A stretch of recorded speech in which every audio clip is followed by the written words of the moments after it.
Welcome, welcome to those of you guys who just joined us. It's 11:01, so to be respectful of everyone's time, we are going to go ahead and get our webinar started today. We're so excited to have everyone here, and this is going to be a really fun webinar. It's EDI, what Kroger suppliers should know, and really it's a short introduction to the electronic data interchange. So to those of you guys who are maybe newer to the retail world and maybe aren't familiar with EDI, or you just want a refresher course because the retail world keeps us on our toes all the time, this is going to be a really great webinar for you. And a little bit different today. Usually, you guys know it's just me talking your head off, but today we are joined by, again, Ryan Petty from the Supply Pike team. So Ryan leads our product team around our Kroger Deductions Navigator solution. Ryan brings a whole bunch of experience from that world. He knows more than any human being should know about Kroger and on time in full and all of those different compliance programs. We're also joined today by Tony Thrasher from the SPS Commerce team. Tony has over a decade of experience working with both sides, the supplier and the retailers on EDI. So by these two guys, power combined, they're going to be able to answer just about any question that you guys have about EDI. So really quickly, before we get into the content, wanted to give you guys some housekeeping really quick. You guys know this, again, if you've been to our webinars before, we usually get a lot of questions. So if you have any questions that come up about EDI or any of the content that Tony and Ryan are covering, please feel free to use the Q&A button at the bottom of your screen. It should be on the Zoom bar.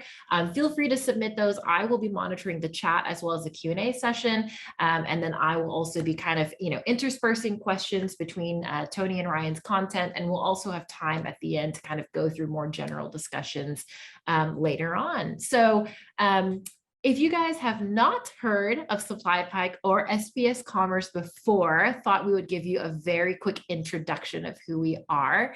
So really quickly, we'll start with Supply Pike. So we are a Northwest Arkansas-based software company, and kind of our bread and butter is we create software solutions for suppliers that work with different retailers. So we started with Walmart and Sam's Club. As I mentioned, we're Northwest Arkansas, so they're right in our backyard, of course. And we have since expanded into Kroger, which is something that we'll be covering today, with plans to get into Target and Amazon later this year. So that's some exciting stuff. Really quickly, kind of what we do every single day is we develop tools that help our CPGs manage relationships with retailers, monitor the status of their business, and also reduce cost and waste. So we have apps that are centered around sales and replenishment analytics, on time in full kind of supply chain compliance, and then also around invalid deductions that you receive from retailers. And you guys can kind of see kind of across the screen all of the different brands that we work with. We are so proud to consider them part of the Supply Pike family. And hopefully one day we will be able to consider your brand as part of our family as well. So shifting gears into talking about SPS Commerce. So SPS Commerce is one of the big dogs in the industry since 2001, so 20 years. They've helped, or more than 20 years now, have helped tens of thousands of companies successfully replace time-intensive manual processes with automation. So a couple of their specialties include people with EDI expertise who can guide the process with deep knowledge of retail requirements, which, by the way, is extremely important because EDI is not something you want to mess up, as well as ongoing change management. And then, of course, the technology piece with a cloud-based network of over 95,000 connections. So no kidding when I say these are, big dogs in the industry. And again, Tony will be able to answer any question you have about EDI. Right, Tony? You got this. Absolutely. I can at least try. Okay, so shifting gears really quickly to kind of talk you guys through our agenda today before I pass it on to the real experts of our webinar. So we are going to spend the first 3/4 of our hour today kind of giving you guys an introduction to what EDI or electronic data interchange is, how you can set up EDI with Kroger. We're going to give you a lot of best practices around avoiding common EDI errors and also talk you guys through how you use EDI integrations. As I mentioned at the top of the call, we're going to spend about 15 minutes towards the end in a general discussion kind of Q&A session with both Ryan and Tony. And then to kind of wrap it all up, if you guys are interested, we will have a bonus demo of Kroger Deductions Navigator that will happen after the full hour. We want to make sure you get all the content you want. But if you want to stick around for 5 minutes after that, you can kind of check out what we've got going on. So without further ado, I am going to pass it off to Tony and Ryan to kind of walk you guys through the content. Again, please feel free to send in those questions as they're going through it. I'll be monitoring the chat and Q&A, and I will be sending those questions on to Tony and Ryan. So take it away, guys. Excellent. Thank you, Stacy. I will kick us off here. Ryan and I will do a little bit of back and forth, and like Stacy said, feel free to drop in with questions, and we can answer those right when we're on that particular topic, and then certainly answer some additional at the end. So what is EDI? I think that's kind of the first question. So in its exact context, you've got electronic data interchange, but really you should think of EDI more as the program in which you're going to collaborate with your retailer trading partners or your customers. So it's not just the movement of electronic orders and invoices and purchase order like ASNs, et cetera. It is really the business processes that the retailer is trying to drive through those electronic documents. So think of it both as the technology, but also exactly how you're going to approach the business process with your customers. All right. So what are some of the benefits of doing EDI? On the retailer side, and if you look at Kroger's program, they spell out some of the benefits. Ryan will get into that. Certainly, receiving of goods, cutting out the manual processes, reduction of errors, all of those types of things. And it really helps you be as successful as you possibly can in those relationships with your trading partners. So you certainly have the opportunity with EDI, and we'll get into this a little bit later, to add automation on your side that'll kind of reduce manual data entry and errors and things like that in terms of managing your orders and managing your inventory. But then also it makes you a strong partner with your retailer trading partner that's also trying to get benefits out of EDI as well. So you really get that collaboration aspect of EDI, which is super important. And then what does it mean to be EDI capable? We'll go into these in a little bit more detail, but really you have to have the ability to send and receive electronic business documents. You have to have the ability to adhere to those business process changes. And we'll get into some of those details on the Kroger one specifically here in a moment. But there's kind of two options, really, right? You can do it yourself, or you can partner with a customer like SBS Commerce or a whole slew of other folks that can help you kind of manage your EDI capability so you can concentrate on your business. So when you look at in-house EDI, there's pros and cons, and we'll get into the pros and cons on the outsource side too. Some of the pros are you do have that complete control over what you're doing. So you have the ability, within reason, to add some customizations to your EDI solution. The one caution I'd have there is obviously make sure when you're making those customizations to fit your business that you're not adversely interacting with anything that's happening on the retailer side. For example, UCC 120A labels is an area where we see a lot of customizations, either that our customers are asking for that we'll make on behalf of our customers, where hey, the retailer doesn't necessarily care about this information, but boy, would it help my warehousing, pick, pack, and ship processes to have that information. So you get a little bit more leniency, flexibility on that when you have your own EDI solution in terms of customizations. Priority in terms of responding to trading partner requests. Just to call out there is you've got to stay on top of those, but obviously then it's your priority to respond to them. Now, any EDI provider is and should be making a living off of really quickly adhering to changes that happen with your trading partners, and there are a lot of changes that do, but it kind of gives you you control your own destiny in terms of how quickly you you can make those updates, and you might not be waiting on an EDI provider to also update on their side. The cons, I think it really comes down to the effort. So you're going to have to staff it. You're going to have to pay for the technology. You're going to have to monitor the solution once it's in production, and really you're doing that, with staff or in-house in that regard, versus relying on your EDI provider to do some of that with you. Same side on the outsourced EDI. So pros here, it's kind of the exact inverse there is, you get the benefit at and this is a really hard one for me not to just talk about SPS Commerce, so I'm just going to embrace it. But when you're working with an outsourced EDI provider like SPS Commerce, you really get the benefit of the fact that we have several connections to your trading partners. We're talking thousands. For Kroger instance, we have over 1,200 connections to Kroger. So, if you're hearing it for the first time, it's very likely that we've already addressed it for another one of our customers or know about it. Think of Kroger making a change to their invoice requirement or something along those lines. We're running the technology, scale up, scale down. Again, it's really that the big pro there is you're literally outsourcing that so you can stay focused on your business and what you need to do to be successful. And if EDI isn't one of your core competencies, and I would assume it isn't, that's probably a good approach for you. You do have to be able to trust that provider.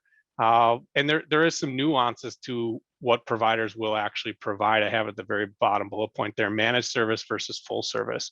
You might be getting outsourced EDI technology, but still be required to actually manage the EDI solution. That means you're required to pick up the phone and have a conversation with your retailer if something's not working right, or you're monitoring to make sure that all of your purchase orders didn't accidentally get disconnected and not make it to your system or to your EDI solution, versus a full service approach. And this is what we preach at SPS Commerce, which is, people, process, and technology, to Stacy's point. So it's not just the EDI technology, but it's also the collaboration kind of on your behalf with your retailer trading partner, where that makes sense.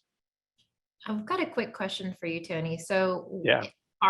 Is there an ideal company profile that fits, in-house versus outsourced? So if I'm kind of newer-ish to the retail world and I'm trying to make this decision, obviously there's never a one size fits all, but are there any kind of general guidelines of, hey, if I have 5 SKUs, or if I plan on being in this retailer for 10 years or whatever it is, that I know, okay, I should probably be exploring in-house versus outsourced or whatever it is?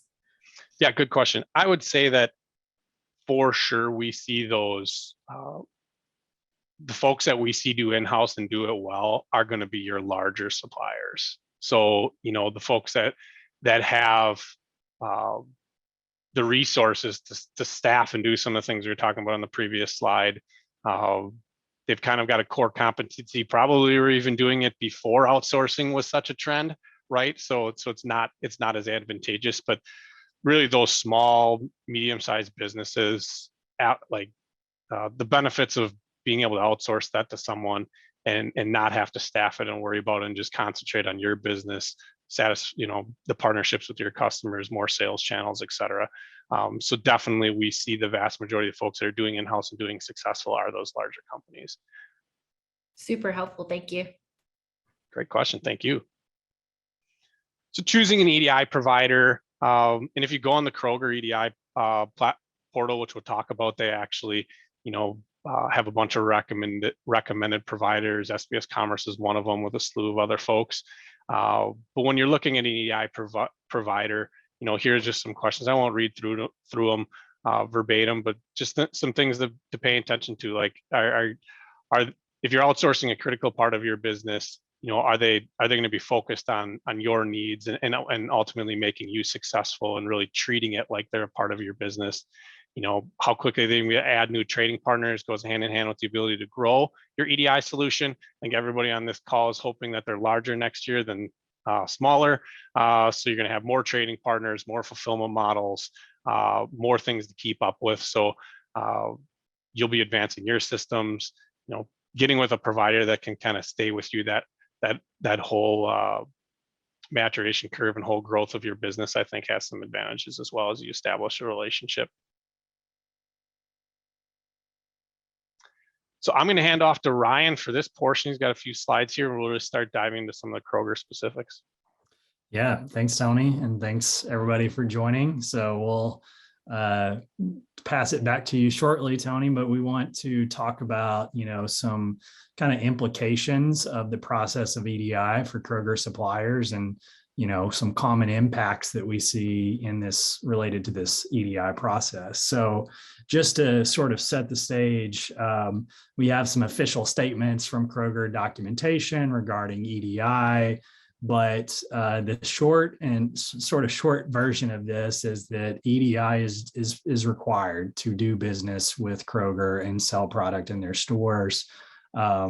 So that really especially applies to being able to receive purchase order EDI transactions from Kroger, as well as issue invoices to Kroger via EDI. So it is just kind of a requirement of doing business with Kroger, is the short version of this stance. So I actually want to talk about some common sort of charge or deduction scenarios where these EDI transactions can come into play from a few different perspectives. So some of the most common causes of chargebacks that we see with Kroger suppliers involve short shipping, where Kroger is charging you for sort of a shortage received. They order X amount of goods and state that they received something less than that on that particular PO and invoice back to them. We also see a lot of price discrepancy deductions where Kroger initially expects a certain price for an item and maybe you bill at a different rate. And so they created a deduction where they believe there's a discrepancy there. We also see a lot of invoice errors in EDI transactions to Kroger, and that can actually cause you to not get paid, which sometimes may be worse than a chargeback, because if an invoice fails to get to Kroger, obviously they're not going to act upon it and you won't get paid.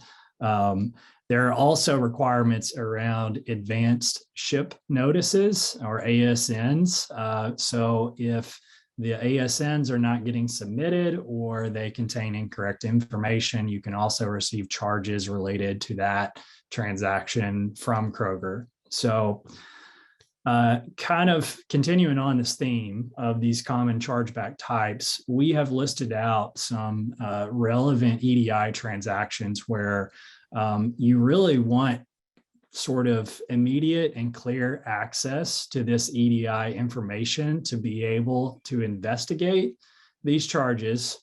Because a lot of times when you get a chargeback from a retailer, there's a process of, okay, was this a valid chargeback? Did I really fail at this? Is this an invalid chargeback where I may want to fight the retailer on this charge? And then if you go on to dispute that chargeback, sometimes you may be required to actually submit some of that EDI transaction information to provide the proof of your dispute. So, for example, short shipping is probably by far the most common chargeback type that we see across suppliers. And there's definitely a mix of valid short shipping deductions as well as invalid ones where you actually did ship the goods that Kroger ordered, but they say they received less than that. So in order to investigate that type of charge, you would probably want to look and see, okay, how many units did they order in that purchase order? And then in your ASN, you can use that to double check, okay, what did I ship to Kroger? How much goods did I actually send out? And then finally, how much did I bill Kroger? Because that's a part of it too, because if you bill more than you shipped, then that's what will create that short shipping deduction sometimes. So, and then if you go into dispute, you would often be required to submit that invoice information.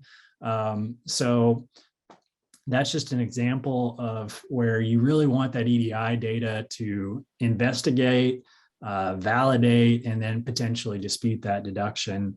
Same thing applies to pricing discrepancies. If Kroger expects to pay X dollars per unit for one of your items, and you bill them at a different rate for that item, then that will cause price discrepancy deductions. And there's also an EDI transaction. It's a 879 price information, but if you ever change the price of your items, which I'm sure most everyone on the call has over time, if you change that price, then you have to finalize that via an EDI transaction. And that has an effective date of when that price change goes into effect. So all of that information, again, the price Kroger expected to pay, what you billed them at, when you've sent in price changes, all of that's helpful to investigate and potentially dispute those chargebacks. There's some more kind of invoice errors, ASN errors, where you would want to dive into those particular EDI transactions and search for errors. Something I know Tony's going to talk about. If you're sending EDI and you're getting errors back from Kroger, then that means essentially potentially they did not receive it. Some errors are sort of warnings and some are fatal, but if you're getting fatal errors and they're not receiving EDI, then that can cause problems as well. So real quick, I just wanted to cover one kind of specific deduction that you may be able to spot in your chargebacks from Kroger. So Kroger codes their accounts payable deductions on your invoices to them. They're sort of these numeric codes that they will issue. And if you see a code 5, they actually describe it as do not stock, but that's a little bit misleading because it's actually related to an EDI non-compliance issue. And specifically, it's usually related to the invoice and the method in which you sent Kroger that invoice. If you upload it on their Levante portal and sort of manually upload it, they're going to charge you for this deduction. So that really the key for this code 5 deduction is to ensure that you are sending EDI invoices to Kroger on all of your POs. That's the best way to avoid this kind of deduction. I will say, and I know Tony's going to talk about setting up EDI with Kroger, but there is a kind of grace period of 90 days to get compliant in terms of sending Kroger invoices via EDI. So you do have a little bit of an onboarding time frame, but beyond that, every single invoice is going to be required to be sent via EDI. We've got a question, Ryan. So how will I know that I've gotten a code 5 deduction? Where do I see that? Yeah, that is a great question. We've got some information coming up around a EDI transaction called a credit debit adjustment and a debit memo. I believe it's 812 if I remember my numbers right. So that is one method. You can spot these deductions where Kroger will send that via EDI, and that can be useful in identifying that information because it's sent to you, you can receive it. There is also sometimes data in their Levante portal. It is admittedly a bit hard to navigate and spot, but if you open up your invoice payment on a transaction and you look at the associated deductions, then you can see that code 5 deduction there. And you just have to know that code 5 means an invoice error around EDI. So hopefully everybody on the call will know that today. Awesome. Thanks, Ryan. Yeah. And I'll pass it back to Tony to keep us going. Thanks, Ryan. So I'll go through a little bit of the setup process here, orient you to what Kroger has going on, and then just do kind of a cursory review of maybe some of the big things to know about the transaction sets that Kroger is asking you to do. I mean, Ryan just gave an example there in terms of the testing cycle on the purchase order and invoice. So we'll get into some of that as well. All right, sorry. All right, so first and foremost, Kroger has an EDI service portal that is available to everyone. They actually do a really, really nice job. So I would say if you're just getting going with Kroger, you're going to have to use that, but also there's just a ton of information depending on your relationship with Kroger, the fulfillment models, the divisions, there's just a lot of information to do a really good job of making that super transparent. So I'd encourage everyone out here that is new to doing business with Kroger and hasn't kind of figured out some of those business processes out to spend some time out there. And it can be you that registers out on this portal. It can also be your EDI provider if you're using an outsource. I know we register on behalf of our customers a lot, but also order brokers, et cetera. When you actually establish a user account, it'll ask you for some of that information in terms of who exactly you are. So kind of 2 steps to the registration process. The first thing you have to do is complete a new partner setup form. So this is where you will have to know the exact divisions. The first question they ask, is it Kroger? Is it Kroger ship to home? Is it Fred Meyer, Harris Teeter, et cetera? So that's very important to understand. And then from there, you can actually go and create a user account. When you create that user account, it kind of attaches itself to your company based on the EDI identifiers that would have been established during that new partner setup process. So kind of a 2-step process there just to get going. And just to touch on this, I talked about it a little bit, but I would say I can't state this enough, like fully understand when you're going into that exactly what your business relationship is with Kroger. You probably know this stuff better than I do, but just to make sure, like, hey, Kroger retailer, Fred Meyer, Harris Teeter, et cetera, exactly what kind of program are you going to be engaged with Kroger. And that's where on their site, they do a really good job of detailing out which transaction sets apply to each of these. There's some nuances in that business process and ultimately the requirements as well. So just a call out there. Otherwise, and in this case, I'm just giving an example. I mean, we would have had to make this like a 3-hour call if we're going to walk through every single one of those divisions and programs and fulfillment models. But just in terms of Kroger's kind of, they call it the Kroger retail program, EDI program. So if you're shipping to Kroger warehouses, that's where we're going to go deep on here. So they require 4 documents, 2 of which they send to you, which is the purchase order and the application advice, and then 2 that they expect back in terms of invoices and functional acknowledgements.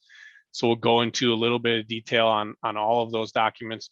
The functional acknowledgement is, it's an EDI document, yeah, but you can think of it as more of like the handshake that another previous transaction was actually successful. So when you receive a purchase order from Kroger, you'll send back a functional acknowledgement 997 saying, yes, I got it.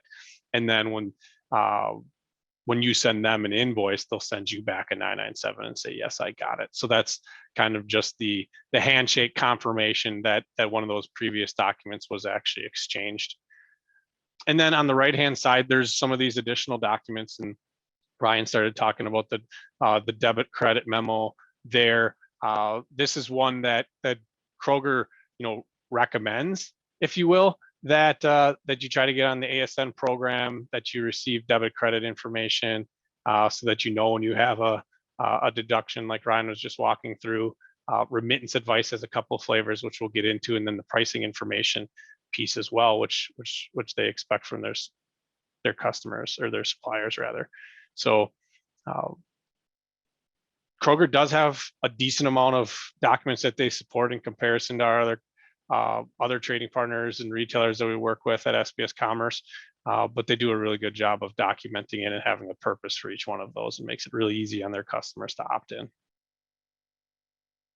So typical EDI flow, hopefully this makes a lot of sense, but you're going to receive the purchase order, send back an invoice. Obviously, if you're doing the advanced ship notice, you would send that between 1 and 2 on this slide. Then if there is any adjustments that get made, like Ryan was referencing, that's where you're going to actually get that credit debit memo in that 812 document in step 3.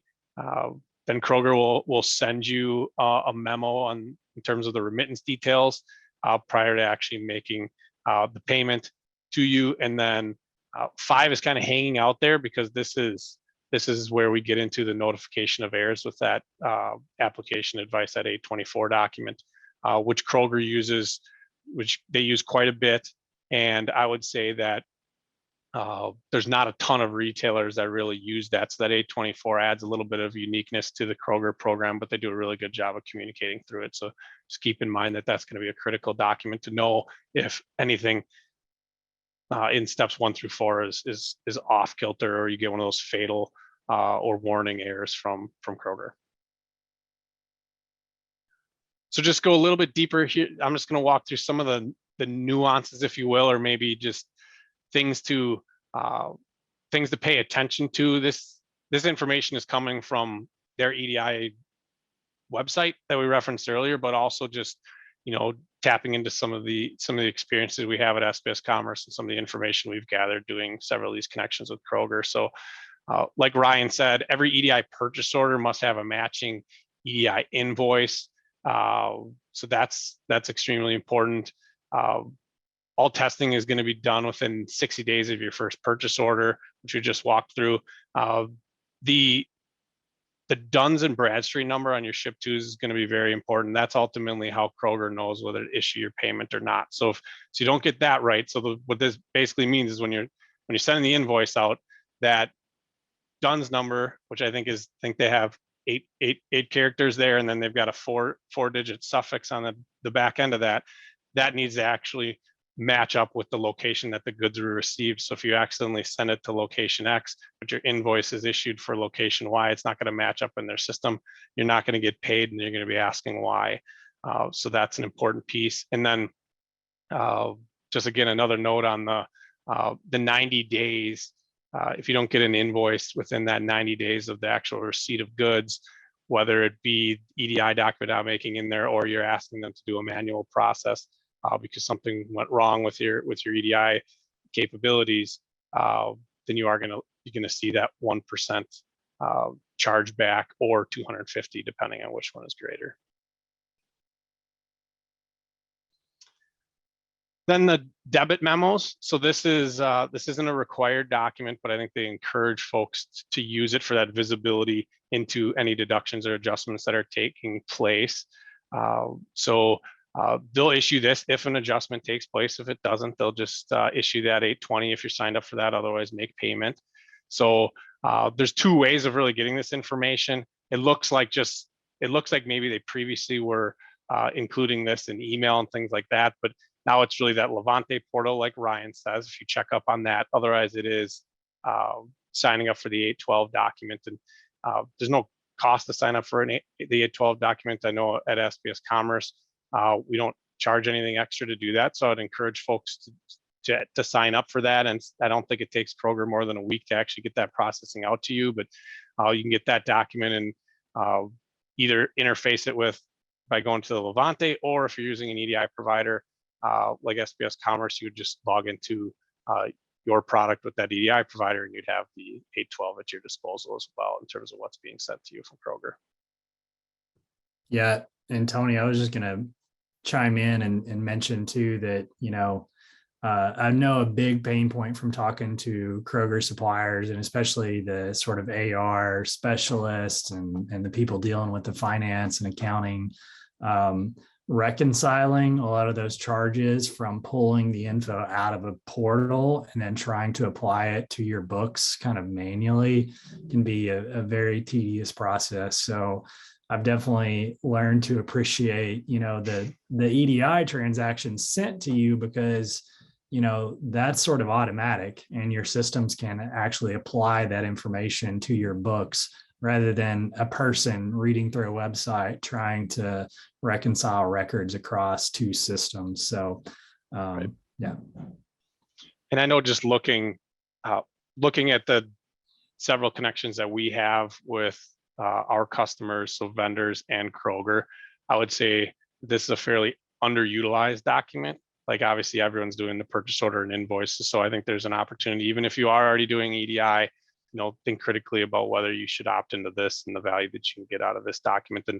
And also the next one, from a transition perspective, the 820 document, that remittance detail, this is also one of those documents that isn't used a ton, but is available to everybody through the Kroger portal.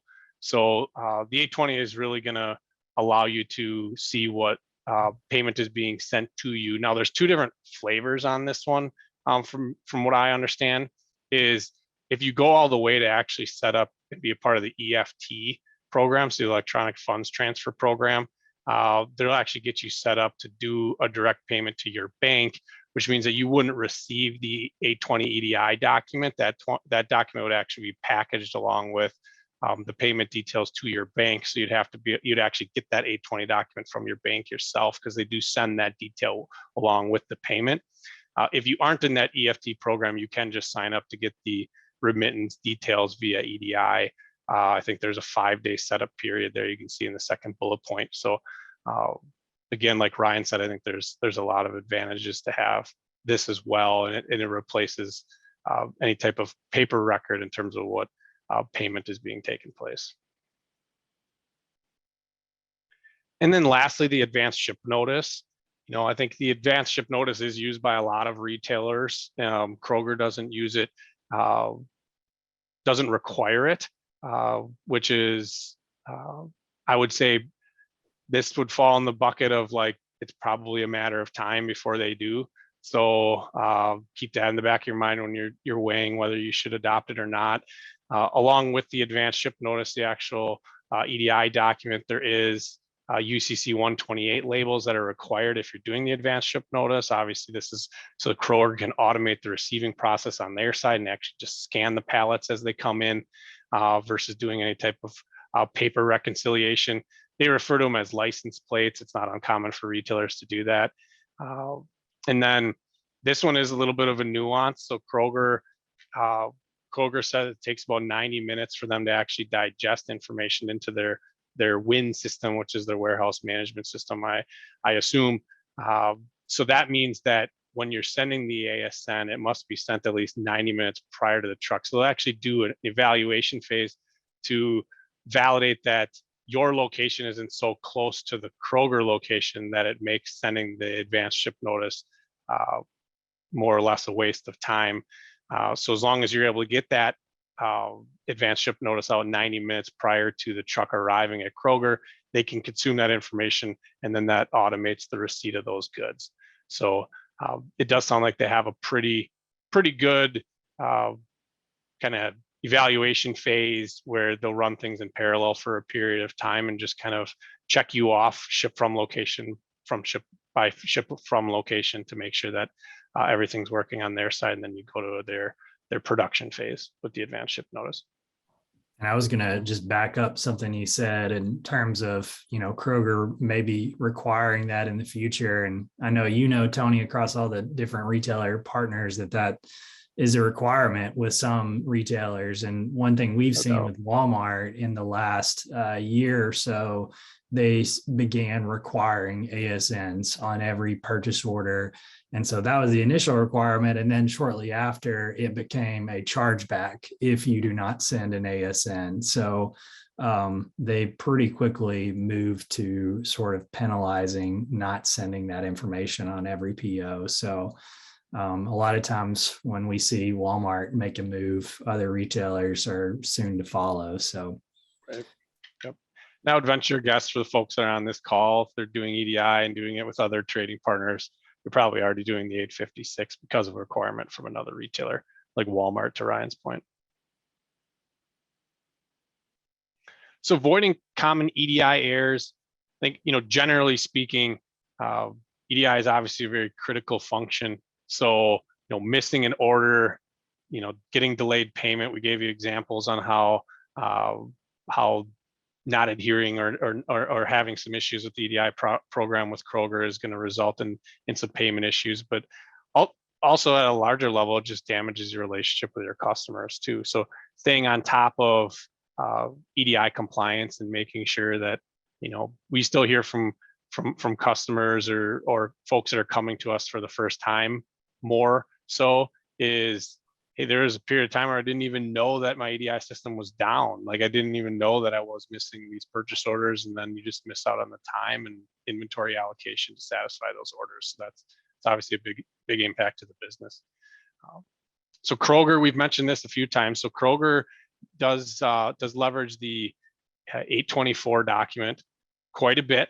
that is a little bit a nuance to a lot of retailers. I don't know of as many retailers that use that document as much as Kroger does, but they will communicate warnings and fatal errors.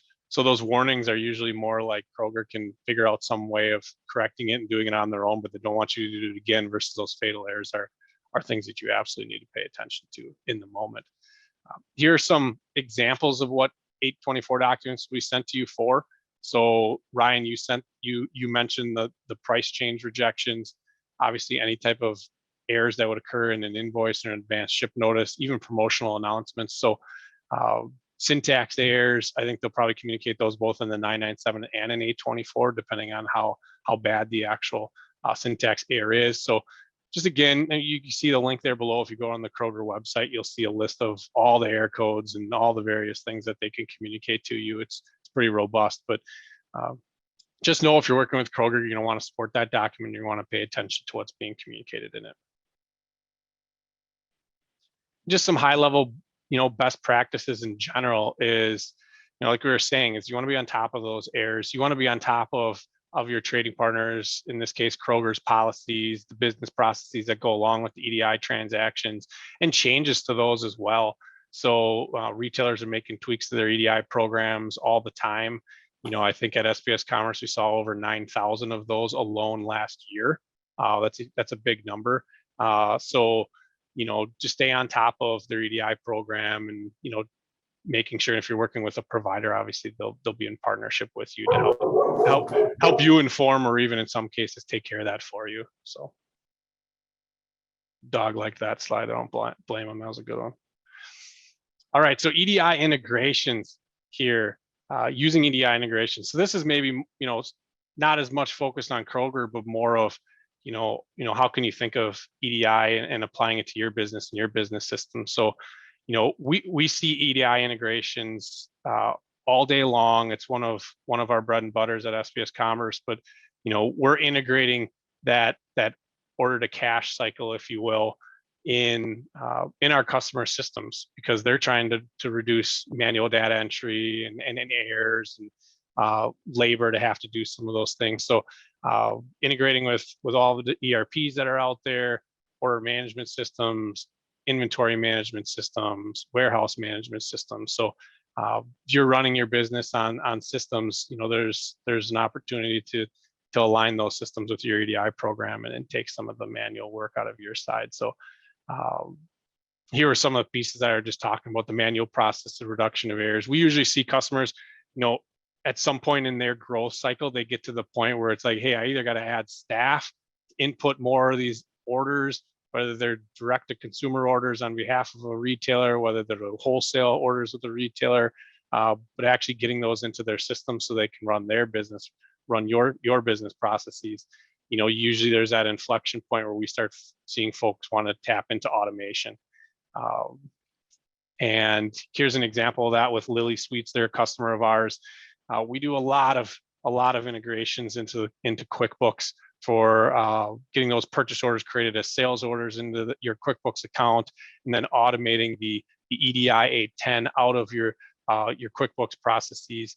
So and then they're supplementing some of the other requirements, like if you still want to do the advanced ship notice, if you're using QuickBooks, there's a lot of times those add-on capabilities, those bolt-on systems that you can actually get more of like a lightweight warehouse management system.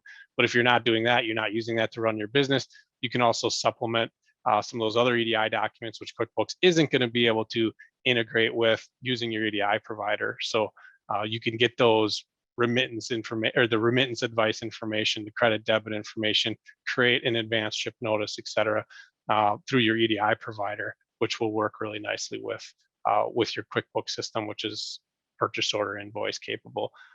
But obviously NetSuite, all the Sage products, Acumatica, SAP, Oracle, et cetera, kind of that whole span of size of systems and the different type of systems you can have in EDI integrations with, and really take some of the manual processes out of your business, as well as benefiting your relationship with your customer. So just something to keep in mind there. And I think that is 11:45 right on agenda. I was worried, Stacy, so I was absolutely conscious Amazing. of that. But I think we got plenty of time for questions. You guys are awesome. And thank you guys, Tony and Ryan, for relaying such amazing information. I learned a lot today, so I'm super stoked about this webinar. But we did have a couple of questions come in, and I'm excited to kind of hand them over to you guys and get your thoughts on them. So one of the first questions is, how are EDI transactions exchanged through SPS Commerce? So is it like FTP, SFTP, or is there a different method for that? Yeah, good question. So on the retailer side, which again, if you're working with someone like SPS or an EDI provider, you would really not be concerned with this because they'll kind of take care of that for you. But in that in-house option, the actual communication with the retailer is often done through VANs, so value-added networks in that regard. So you actually have to table your IDs, get a mailbox set up. In that case, you'd have some type of VAN fees unless you're obviously working with a partner that takes care of that for you. Kroger specifically does AS2, which is another very popular method of transaction from the retailer to their supplier community. We're seeing some APIs pop up, but it's still slow to adopt on the retailer side just because a lot of these processes are in place and working. But on your side, and you're looking at the automation piece of it, we do a lot of, with our customers, we do a lot of FTP, SFTP. We do a lot of API. Customers that would rather interact with that based on what they're doing. And then for some of those system integrations, in a lot of ways, it's more of a configuration step on your side. So like NetSuite, QuickBooks, et cetera. If we're working with some of those marquee systems that we see all the time, we actually have kind of a pre-built product that's just ready to go. So then at that point, it's more of an exchanging of credentials and tabling from an authentication perspective, but we'll go in and out of the system on your behalf, and you don't really have to worry about the connectivity at all. Oh, that's super helpful, Tony. I was like, I understood like 5 of those words. Sorry. No. That's as in that sounds very scary and crazy. And just so I am learning too, so that's something that SPS would help with. So if I'm brand new and I'm like, I got my first SKU in Kroger, can I just work with you guys and you would walk us through that process? Correct. Yeah, most of our customers, when we first see them, are going to just start right out on our web portal or our fulfillment product. So literally they're logging in, they have kind of like an inbox type of an experience where they can see all of their orders, they can send all the necessary documents back to any of their trading partners. And then, like I was saying before, usually folks will, and you can automate a lot of that. We have a lot of features and capabilities in there that remove the data entry and source the information from the purchase order and allow you to set up rules, like all that kind of stuff. Like again, quicker you can get compliant documents back, the better. But then eventually, oftentimes folks will kind of outgrow that and want to go to an automation, and that's where those connectivity pieces come in. So if you're small and you're only, you can keep up with, actually going in and sending the advanced ship notice in another system. Like there's really no reason to go that integration route and get into some of those technical details. Cool. So I'm going to toss the next question to Ryan. So Ryan, I know we talked about this. We touched on this a little bit earlier on in the webinar, but can you talk through the deadline that Kroger requires all its suppliers to be on EDI? Is that an already existing requirement, or is there some future deadline?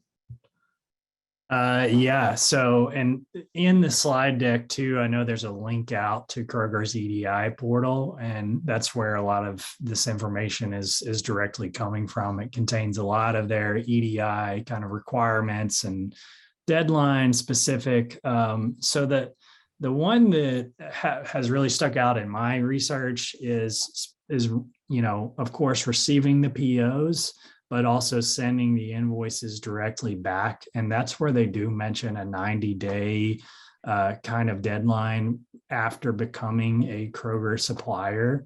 I'm not 100% sure, and Tony might know about like what's the trigger that kind of starts the 90-day countdown. Is it the first PO? I think that's maybe what it is, but yeah, Tony, do you know any more about when that 90-day clock starts? Yeah, I believe that my understanding is that on your very first purchase order, there's actually going to be a 60-day kind of compliance window on that EDI invoice. So when you're ready to actually initiate, like, hey, let's start getting the purchase orders via EDI, you probably want to be really confident in your ability to get an invoice. Don't wait to do that work until you actually have that first order, because if you can't get it back in 60 days, I'm not exactly sure if there's consequences or not, but you would more or less kind of fail that evaluation period. Then that 90 days is they need the invoice within 90 days of when they receive the goods. So if you don't have the invoice within 90 days, then they're kind of considering that either manual or outside of the window. And that's when you'll see that 1% or $250 fine, whichever is greater, get applied. Interesting.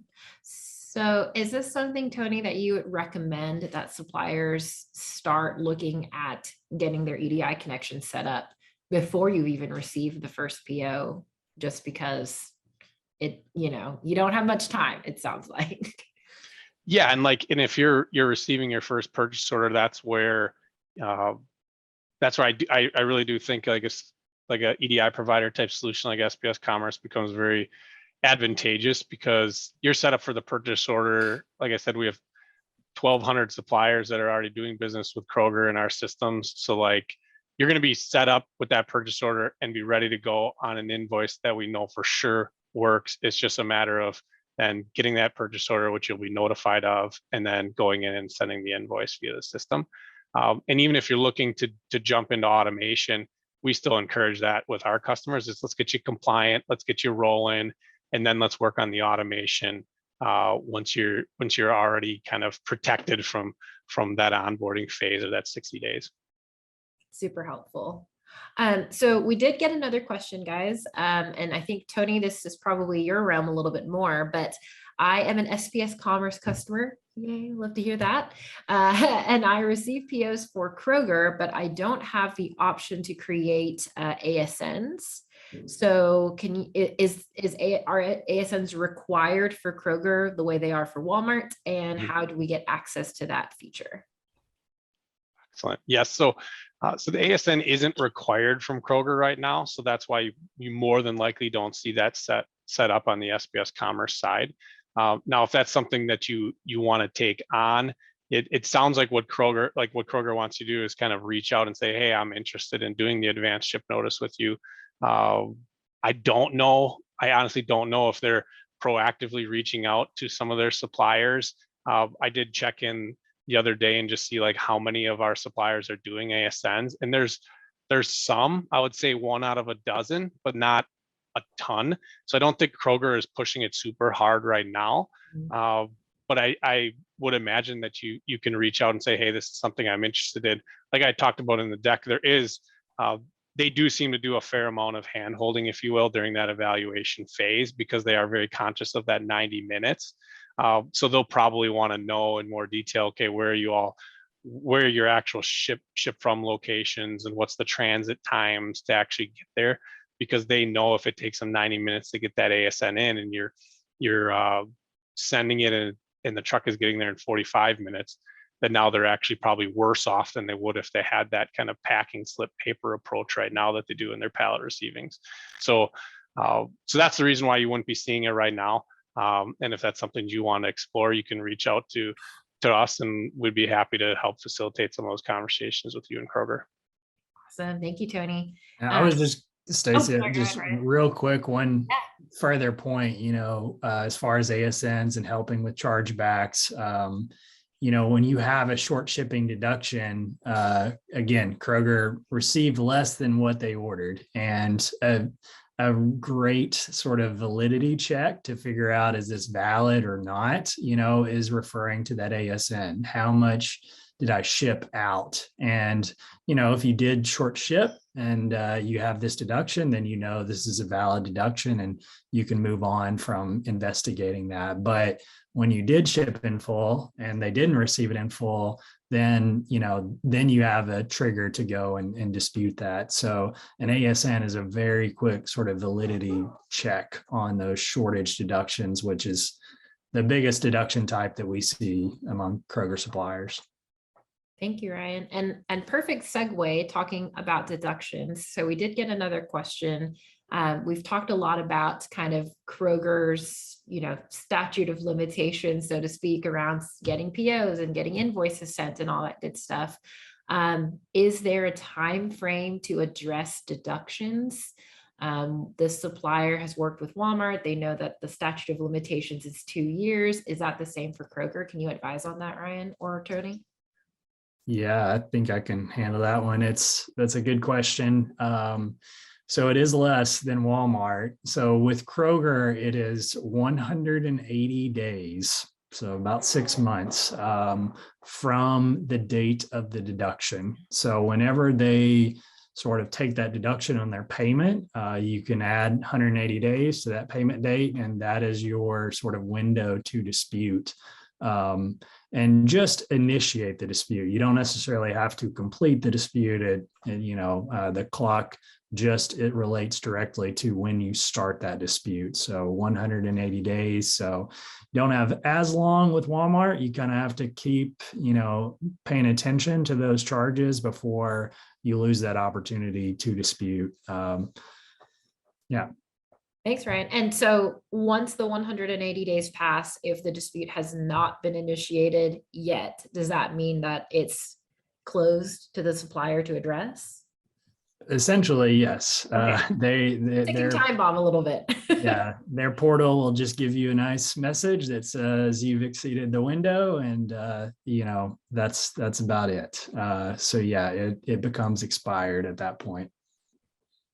Okay, so Tony, we have another question that just came in. Another SPS Commerce customer. So the Kroger POs that they've received don't appear to have shipping dates or the shipping window on them. Is there any advice you can give on that, Tony? This same supplier said that they've emailed Kroger but have not received an answer back. That's a good question. I don't know if I know offhand exactly how Kroger treats those. I don't know if that would be just an expectation based on how they're aligning with your business on how quickly they expect to ship. We usually do see retailers include either a shipping window or an expected delivery date.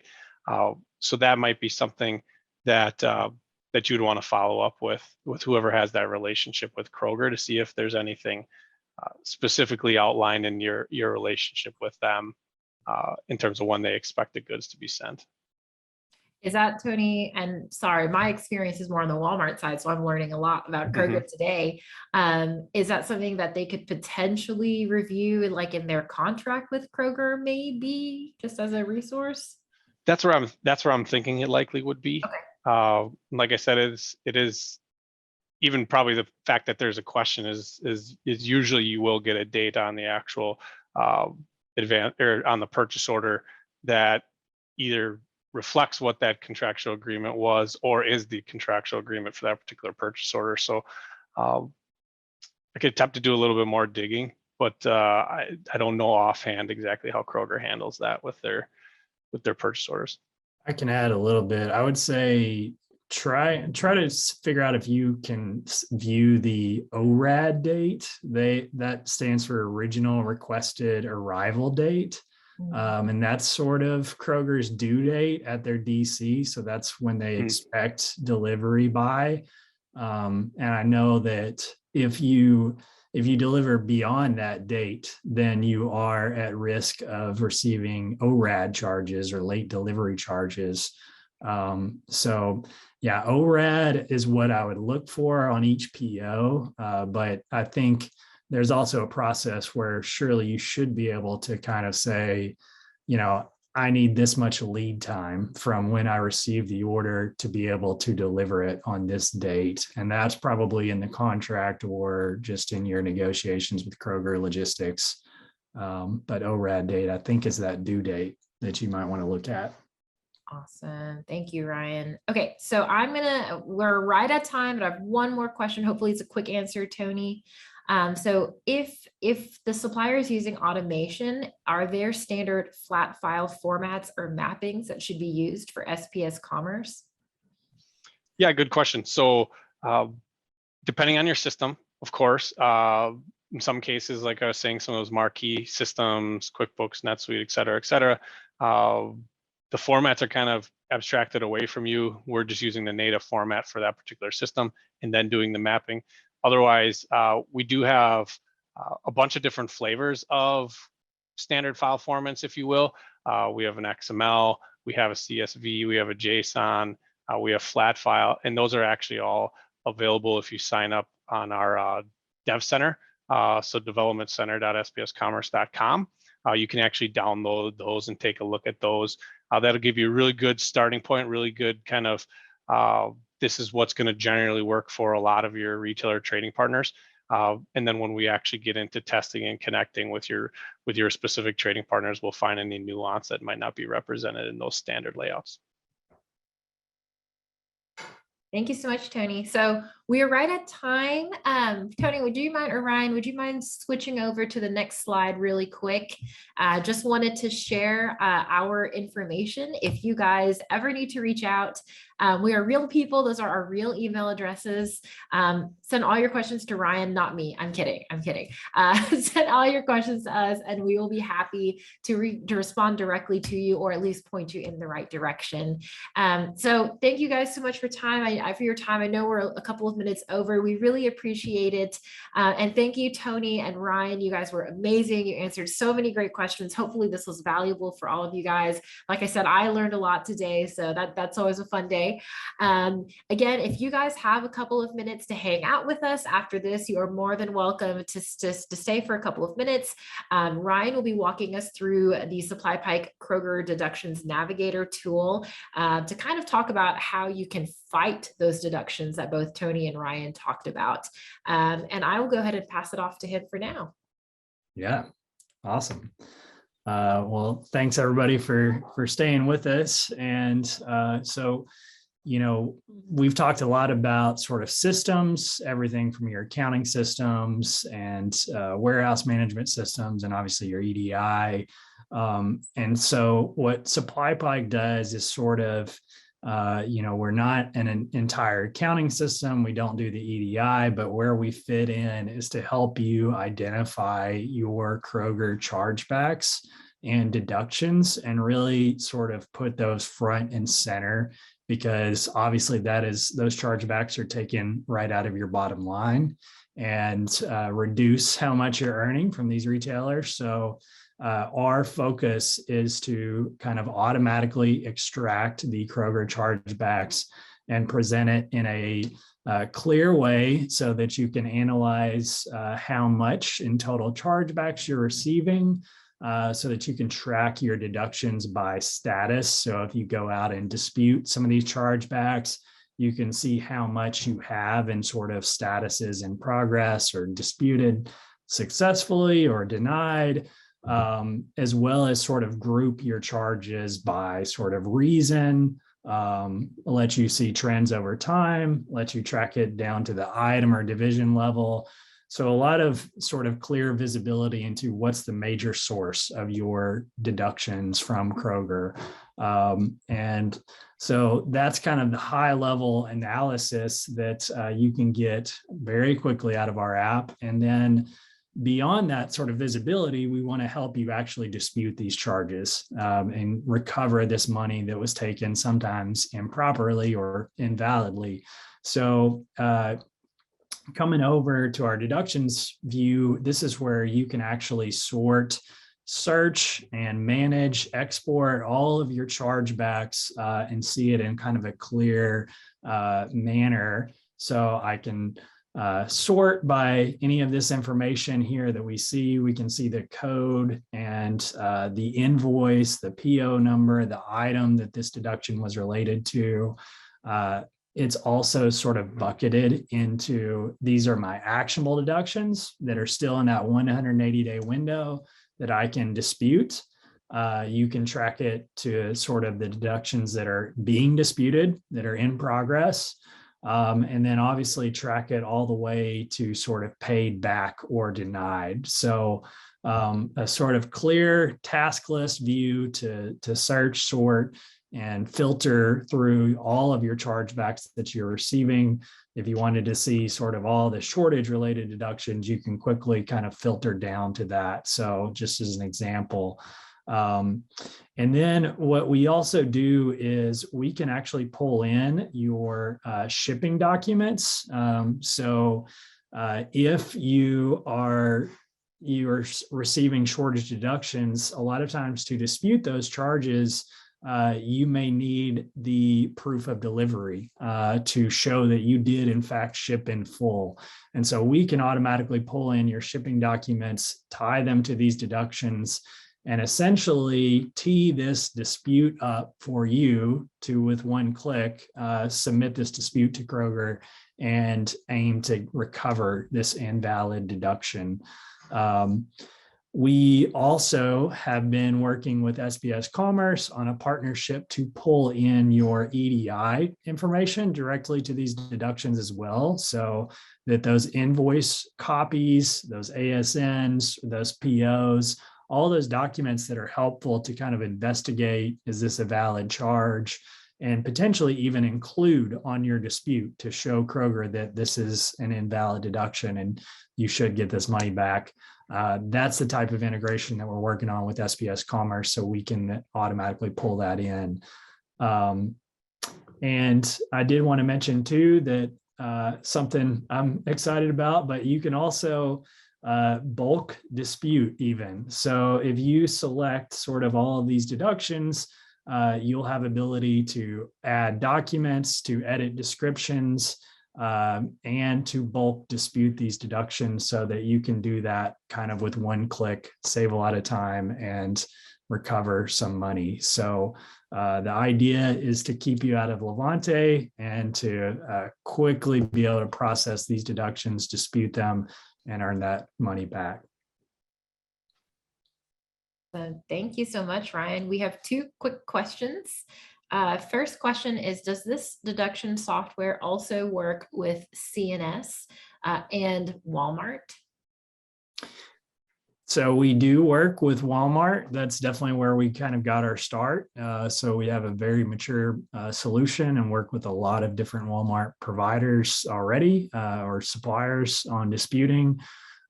We have expanded to Kroger. Target is in progress. Amazon is kind of on deck. And so those are the initial retailers that we're starting out with.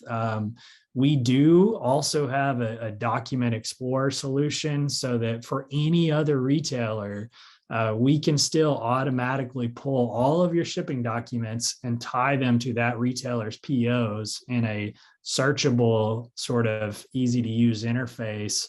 So, because we know that from working with suppliers, gathering shipping documents is a very tedious process. And so we can help with any retailer from that perspective of automatically pulling your shipping docs and tying them to those POs from these other retailers. Awesome. And then the last question before we wrap up for the day is, can you talk about pricing, Ryan? How is this priced? And also, is there a free trial available? Yeah, so there is a free trial and you can immediately kind of get this visibility to what your deductions have been and sort of common causes. So no risk, no requirement to at least just get a high level view of what your charges are, and then see if it's a fit for you. Our pricing is based on the size of your business with Kroger. So we obviously want to, ensure that our value is far exceeding what our price is here. And so depending on the amount of business you do with Kroger, then the price will kind of adjust based on that. But our goal is to help you win a lot more dollars back than whatever our price is. So hopefully that helps give an idea of how that's set up. Awesome. All righty, guys. Well, thank you so much for hanging out for a whole extra 10 minutes. We appreciate the time. You guys are awesome.